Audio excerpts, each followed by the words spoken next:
"You're not our son, you're our sponsor," Mom joked on Easter, right after I spent $18,000. Part 1: The mug that broke me.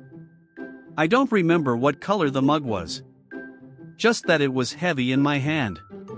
Ceramic, warm from tea I didn't want, with lettering so sharp it might as well have been carved into my skin. "Stop asking why. Just pay and smile." It was a joke, they said. But it didn't feel like one. Easter Sunday, 4:37 p.m. Sunlight filtering through faux lace curtains. My mom's wine glass casting stained glass shadows across the table. My sisters laughed just a little too loud. My dad buried in his phone as usual. And me? I was $18,000 lighter. Mortgage. Dental work. A new bumper for Ashley's car. My savings account bled out quietly between Good Friday and Easter brunch. "You're not our son," Mom said, giggling. "You're our sponsor." They laughed like it was the best punchline of the season. I didn't even want the tea. It was just there, hot, bitter, uninvited, like the rest of them. We were seated around the Easter table. You know the type, the fake joy, the paper napkins with bunnies, the wine that cost too much to be so bad. I hadn't even unpacked from the business trip I cut short because yet another emergency had happened back home. Mortgage, 3 months behind. Mom's root canal, round 2. Ashley's car, again. $18,000. Gone. And what did I get in return? A mug. Ashley handed it to me like it was a trophy. "Stop asking why. Just pay and smile." She beamed. My mom raised her wine. My dad didn't look up. Everyone laughed. Everyone but me. Then Mom, eyes twinkling. "You're not our son. You're our sponsor." It was meant to be a joke. But some jokes are just cruelty wrapped in a bow. Part 2: The running tab. That night, I sat alone in my apartment with that mug in front of me, the lettering catching the light like a taunt. I opened my banking app. Then my notes app. Then my memory. 5 years. That's how far I went back. 5 years of bailing them out. Of just this once. Of wiring cash between meetings and mentally calculating how long I could go without replacing my worn-out laptop. It wasn't just the money. It was what came with it. Asterisk guilt. Asterisk obligation. Asterisk emotional receipts paid in silence. Ashley's failed business? $4,700. Mom's emergency dental work? Twice. Dad's backroom loan for a friend he wouldn't name? $6,000, gone forever. $72,850. Not a loan. Not a favor. A lifestyle. Mine, to fund. Part 3: The freeze. That night, something in me stopped. Not just broke, froze. Like someone hit pause on the version of me that always said yes. I called my bank. Froze 3 cards. Changed every password. Opened a new savings account called Emergency Fund, just for me. Then I sent Ashley one last thing. $1. Memo: this is the last dollar you'll ever get from me. Frame it. She replied with a question mark. I replied with silence. Part 4: The confrontation. The family meeting was called the next Sunday. Subject line: let's clear the air. Ashley sent it, of course. Drama queen by day, victim in chief by night. I joined the Zoom call at 7 p.m. sharp. Mom wore pearls. Dad looked like someone dragged him in from the garage. Ashley's fiancé hovered in the background like a nervous intern. Ashley herself had that smirk she saves for when she's about to manipulate the room. We just want to move on, she said. Family first, Mom added. I sipped my tea. Ashley went on about healing and rebuilding trust. I opened my banking app under the table. Found her auto insurance. In my name. $249 per month. Cancel. Confirm. Next tab, DMV. Transfer of ownership. To Ashley. Done. Final touch. Send $1. Memo, frame this one too. Her phone buzzed. She looked down. Froze. What is this? I smiled. You'll feel it by tomorrow. Part 5: The Vanishing Act. Ashley's car disappeared from her driveway at exactly 9:17 a.m. Not stolen. Not missing. Just reclaimed by reality. She found out the hard way. Texts started flying in. Ashley, did you cancel my insurance? Ashley, seriously. Ashley, my car is gone. Towed? I didn't reply. Then Mom started calling. Then Dad. Then Dylan, the fiancé who always looked like he'd wandered into the wrong family drama. 8 missed calls in under an hour. Then the text from Dad. We need to talk. Sunday. 5 p.m. family only. No excuses. Perfect. I showed up on time. But this time, without the guilt. Without the itch to explain myself. Without the smile that said, don't worry, I'll fix it. Part 6: The Math Nobody Wanted. The living room was set up like an intervention. Mom with arms crossed like she was the CEO of disappointment. Ashley pacing. Dad stiff and silent like a haunted tree. Dylan? He looked like he wanted to crawl inside a couch cushion and stay there. You think this is funny? Mom hissed. You humiliated your sister. Ashley snapped, you had my car towed. No, I said. You had your car towed. I just stopped pretending it was mine. Then I pulled the folder out of my bag. Color-coded. Highlighted. Labeled. $72,850. Laid it flat on the table. Mom, $23,700. Ashley, $38,600. Dad, $10,550. I'm not asking anymore, I said. I'm billing. 90 days. I want a payment plan. Dead silence. Then Mom laughed a weird, high-pitched, nervous laugh. You're joking. Oh, I'm serious for the first time in my life. Part 7: The Legal Bombshell. I flipped to the next section of the folder. Remembered that emergency line of credit I opened 3 years ago when Mom said, it's just a formality? There it was. Signature. Terms. Bound and binding. Ashley blinked. Wait, what is this? A legally enforceable financial agreement, I said. And yes, I can sue. Dylan muttered something under his breath. Ashley turned on him. What? He looked me in the eye. Then back at her. I told you this would happen, he said. I told you he'd finally fight back. You told him, she shrieked. I trusted you. And I trusted you, he said. But you said he'd never push back. That he was too soft. She froze. For the first time, she had no comeback. Part 8: The Last Dollar. Mom tried again. You're going to destroy this family. No, I said. I'm just closing my accounts. Then I pulled out a printout of that final $1 I sent. Laid it gently on the coffee table.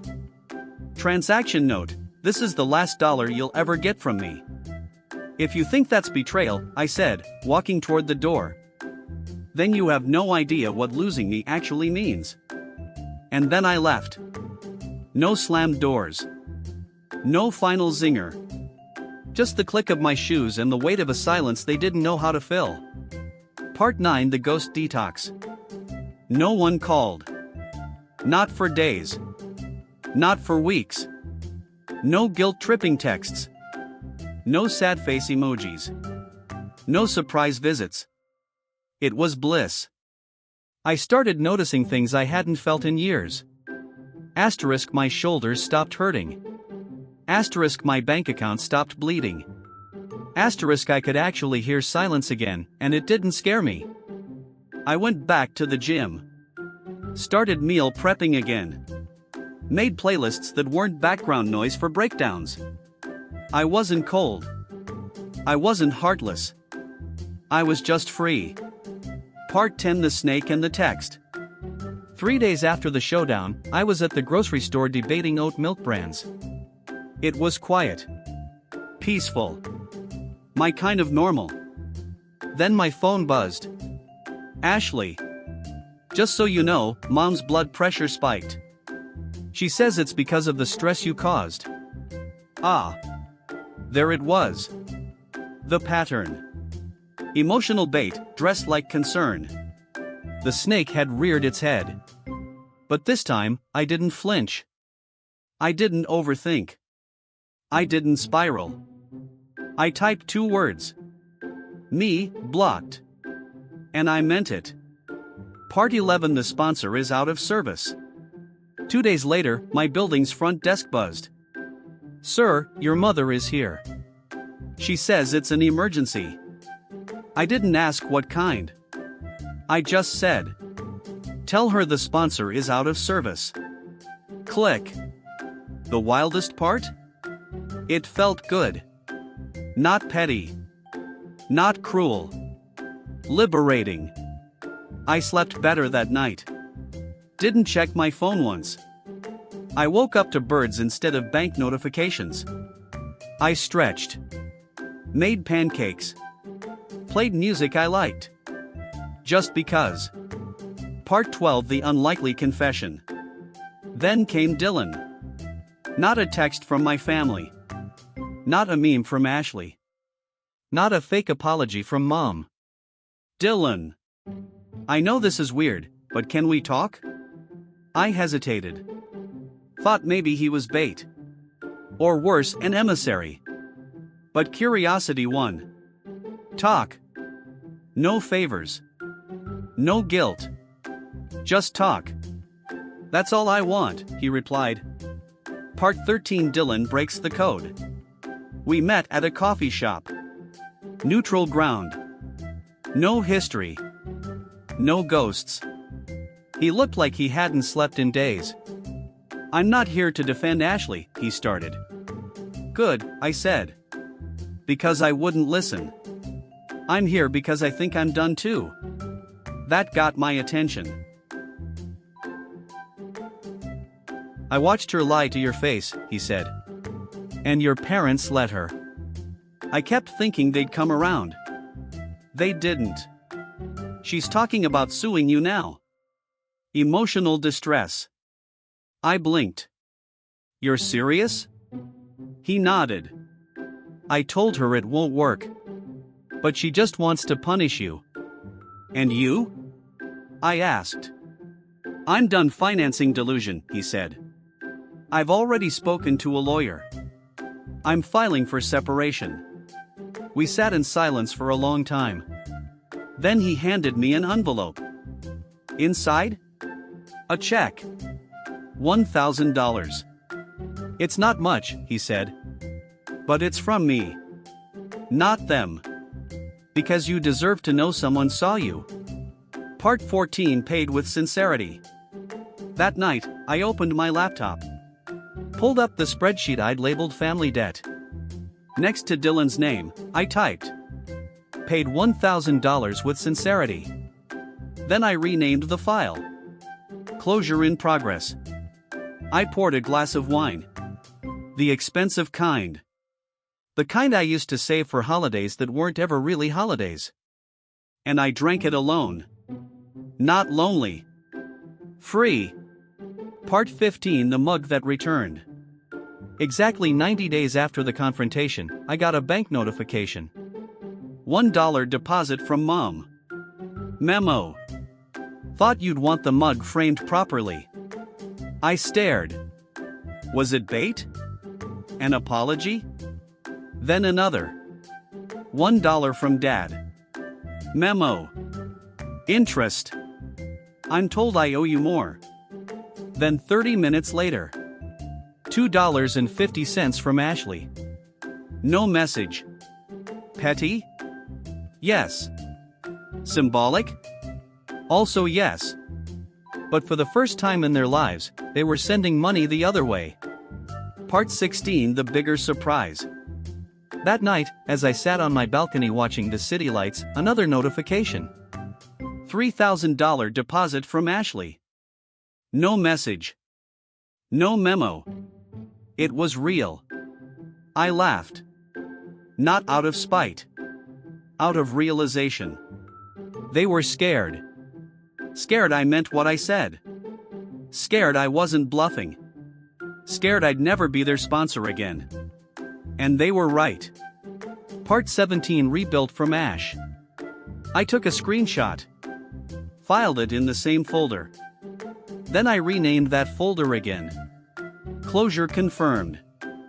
I donated $1,000 of that to a local women's shelter. The rest? Locked in a new savings account. Rebuilt from ash.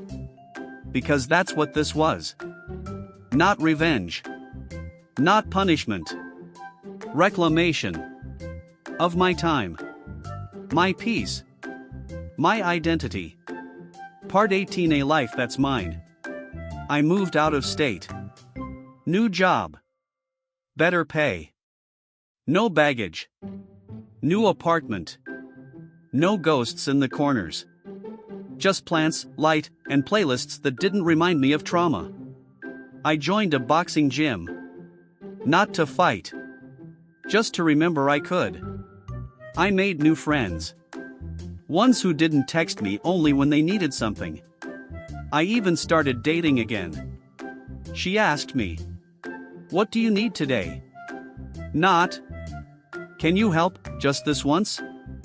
It floored me. That someone could want me without wanting from me. Part 19, the real family. It's been 3 months.